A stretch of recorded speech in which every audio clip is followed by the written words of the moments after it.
Sveiki, brangus draugai, su jumis Algimantas ir podkastas 5 minutės.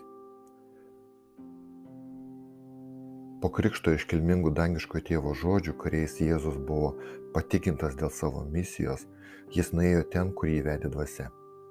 Kaip Matas rašo 4 skyriuje, į dykumą, kad būtų velnių gundomas.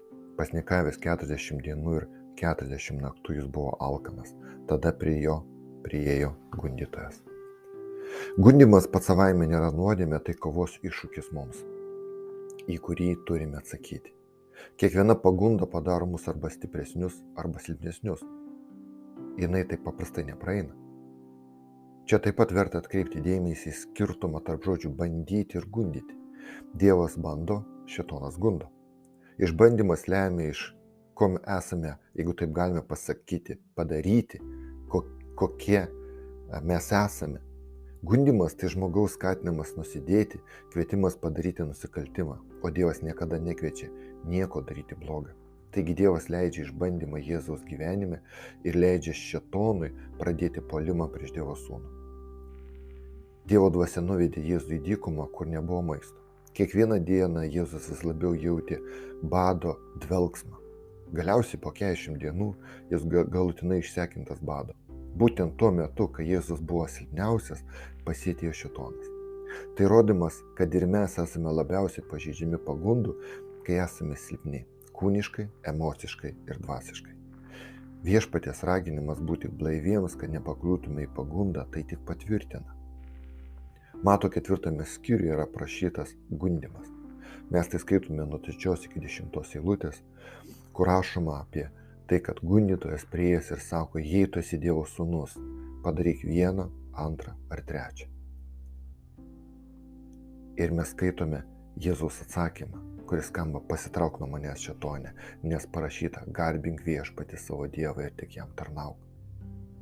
Tai nuostabus atsakymas. Velnio smūgių tikslas buvo įvaryti nepasitikėjimo pleištą tarp Jėzaus ir tėvo. Kad Jėzus abejotų tėvo globa, apsauga ir mesiniais pažadais. Piktasis taip parinko gundymus, kad jie būtų veiksmingi tik prieš tą, kuris turėjo ir žinojo, turės aukščiausią valdžią. Vargu, kas nors iš mūsų gali būti gundomas, paverčiant akmenis duoną. Tačiau visada turėtume prisiminti, kad pagundos labai dažnai ateina per mūsų stiprybės, mūsų dovanas ir gebėjimus. Turtingieji gundomi per turtus, stiprieji per savo jėgą, o protingieji per savo sumanumą. Žmogus apdovanotas iškalba gundomas troškimu pasinaudoti savo žodžių galia ir rasti gudrų paaiškinimą savo elgesiui pateisinti. Žmogus, turintis gilių protinių gabumų, yra gundomas panaudoti tos gabumus savo asmeniniams interesams. Tai liūdnas faktas. Tačiau pagunda tiko kaip tik ten, kur esame stipriausi. Todėl visada turime būti budrūs.